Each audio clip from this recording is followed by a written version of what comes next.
Nuke incoming!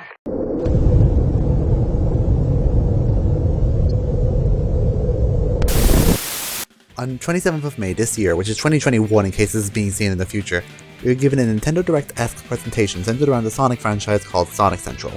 There's even a reaction of it up on my channel if you're interested in seeing it. It'll be in the cards corner and in the end card. If you don't want to watch it, I don't blame you. We were given Sonic cameos in games like 2 Point County, and having Sonic the Fighters being playable in the Yakuza arcade.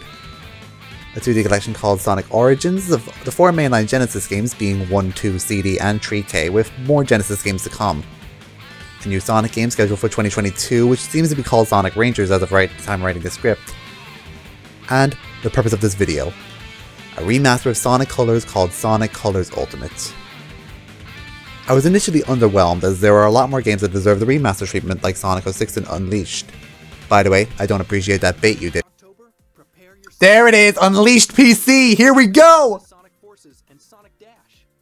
Aw, wait, just Forces? Come on. You can't bait us like that! You can't bait us like that! I initially felt like waiting more until trailers came out to outright call it bad, but then those trailers came out, and that is why I will never be hyped for Sonic Colors Ultimate. Before I go any further with this video, I should put up a disclaimer that if you're excited or hyped for Sonic Colors Ultimate, I want to stress that you are absolutely allowed to and I do not judge you. But judging from what I've seen from the trailers, which are meant to promote the game and make it look good, I cannot be hyped for this. I think the best place to start is my problems with the original Sonic Colors. First up, the writing. It is so bad. No copyright law in the universe is going to stop me! We can save a lot of time and broken robots if you just quit now! Go on, tell me. Tell me who was meant to find that funny. This is where the writing and jokes started becoming geared for kids, and it's not even subtle about it. Nothing in this game made me laugh. Hey, where are you going? To find Baldy McNosehair, of course. I'm totally calling him McNosehair. Now, Tails.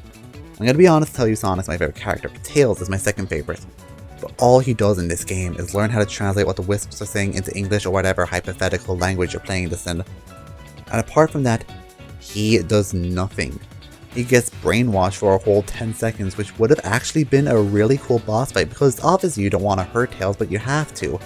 But no, it wears off because the writers are a bunch of pussies. Speaking of gameplay, this game is way too easy. All of the bosses are bland. They weren't even creative enough to come up with new ones. 1 and 4, 2 and 5, and 3 and 6 have essentially the same boss fight with slight differences. Now, not to say there was nothing challenging in the game, but if it's not hard, it's bullshit difficult. The 5th boss moves too fast to get a reliable hit on him, even with the drill power-up. But the rest are laughably easy, and that laughably easy thing can be said about the levels.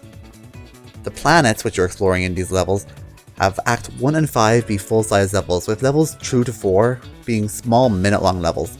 Personally, I would have preferred 5 long acts since these are planets we're exploring, but that's not what we got. While I can understand why people would be appealed to these levels, they're not that big for me. I don't like the backgrounds to areas like Tropical Resort or Sweet Mountain, which is just a land of candy. Planet Wisp is in an open field when I never found looking at open fields of greenery just all that interesting, and Starlight Carnival just isn't appealing. Because it's essentially a new Marble Garden Zone. You're waiting a lot, you have to do slow platforming, the opposite of Sonic the Hedgehog as a character. The only half-interesting places I found were Aquatic Park, Tropical Resort, and Asteroid Coaster. I know this one is subjective, but the multiplayer is really underwhelming. This is why I don't like Sonic Colors personally.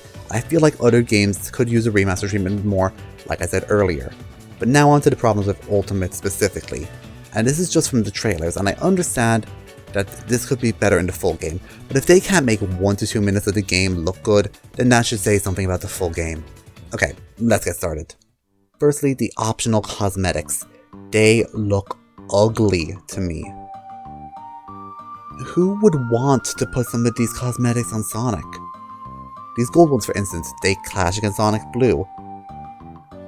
I mean, I can understand where the Sonic 2 Japanese box art inspired one, was going, but it looks like to me like a kid got a paint set and just went loose on his shoes and gloves. Now, I understand not much could be added to a game such as a platformer, and cosmetics are usually done well, like in Crash Bandicoot 4.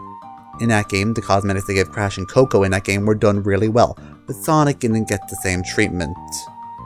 The lighting in this game looks really bad. It looks worse than it did on the Wii. The lighting makes Sonic look a lot brighter and a lighter shade of blue, when Mono Sonic is really normally conceived as a dark blue hedgehog, and it may seem like he's older and time has passed since the Genesis games when he was a lighter blue. It looks like he just got younger between Colors and Unleashed. Which is going backwards, by the way, guys, not forwards where you want to go. Okay, I'm not crazy about the new Wisp Sonic uses. The Jade Wisp that was introduced in the Team Sonic Racing is added into Sonic Colors to make it more continuity, whatever that garbage is. In that game, it makes you go invisible, so that items go through your racer, and when you're near other racers, it steals items from them if they have one. In Sonic Colors Ultimate, it allows you to avoid the game's enemies, which is already easy enough.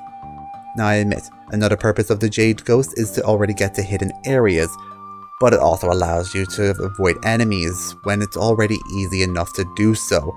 You can take them out with a homing attack and no risk involved. Also, Tails saves. This is exactly when I lost all hope for this remaster. Colors is already piss easy for babies, but now with the Tails saves, it is literally zero fucking challenge. The point of the Tails saves is to take you back to the exact moment you died. While yes, it makes them slightly more useful than the original Colors, there was a million other ways they could have done it better. Now, I know what you guys are going to say. Oh, it's optional.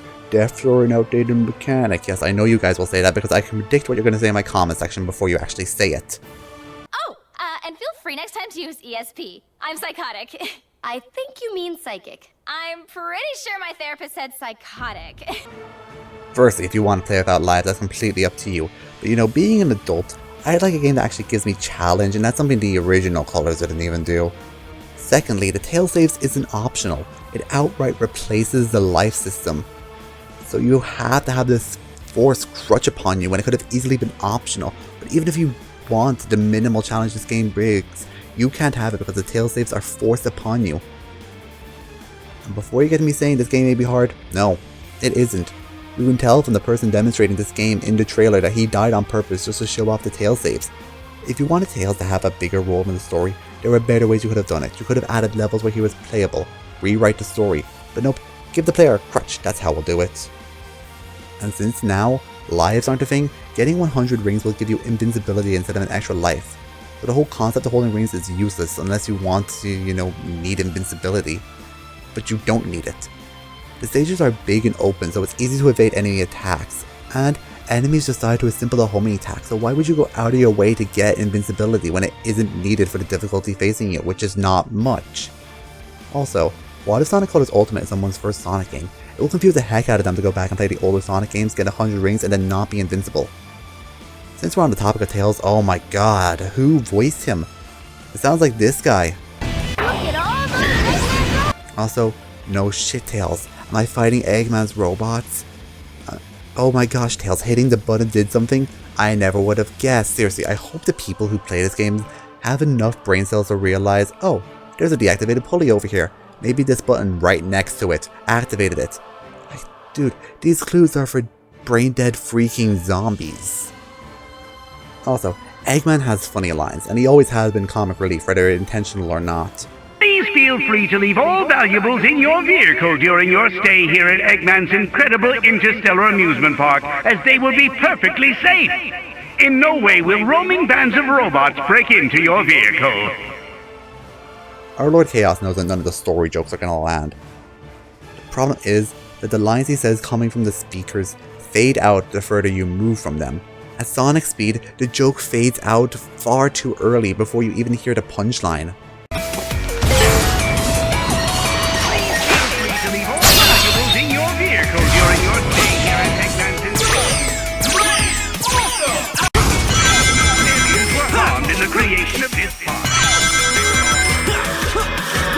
Next, I want to talk about the music, and trust me, I know myself too much to not talk about music, but I hit up an old friend of mine who has a big interest and is very knowledgeable about the technical production of music, so a big thank you to him in advance. I sent him the new and old version of Aquarium Park, Sweet Mountain, Tropical Resort, and Starlight Carnival. I'm gonna get into what he told me now. He said he felt that Aquarium Park was mixed better in the original, as the new Aquarium Park, the instruments, the drums specifically, overpowered the rest of the song, which kinda contrasts against the tranquil feel the whole zone was going for. Sweet Mountain sounded a lot less chaotic than in the normal version, which is a massive shame to me because when I think Sweet Mountain, the first thing I think of is the instant kick the music gives you, which is now gone.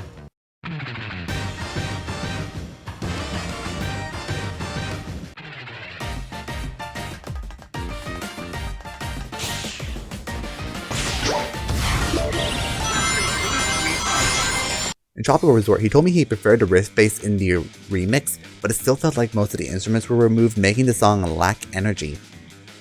Starlight Carnival, he told me this suffered the least, and it was the closest to the original Starlight Carnival. Which brings me to my final thoughts.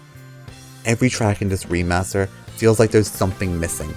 In contrast to that as well, it also feels like that this energy in the past soundtrack is gone, which helps a game like Sonic, whose whole selling point is, you know, to be the fastest thing alive. Okay, I think I got my point across with music. Let's move on. Let's talk about stuff that was cut from the original. We've heard nothing about multiplayer, so I'm going to assume that there is no multiplayer. Because we are, at the time of recording this, 3 weeks and 1 day away from the release of this game. So I'm going to go off the assumption there is no multiplayer because they would have shown it in a trailer by now. Before you tell me that the rival races are the new 2-player Sonic Colors Ultimate, it's not. I recently watched through the trailer with a friend again and realized that it was never actually confirmed that this was multiplayer. There's so many possibilities on how they could have put multiplayer in this game. The rival races, they want to make Tails have a more prominent role in the story, and they were all possibilities and they were all passed upon by the team making this game, which isn't Sonic Team, I want to stress. I hear them getting a lot of flack for this remake when they're not actually the ones behind it. Just wanted to put that out there. That's kind of everything I wanted to complain about. I once again want to reiterate, if you're hyped for the game, I'm happy for you. Seriously, I'm really happy that someone's actually excited for this. But from what I've seen from the remaster, it makes me sad to think about. I believe it needs to be called out. Or at least, you know, said. I'm definitely not small enough to make a call out post on something like this. But I mean, hey, thank you for checking out this video and listening to my thoughts. And please don't be too mean to me in the comments. I'm usually a lot more positive than this. Thanks for coming to check me out, and I'll see you all in my next video. Bye.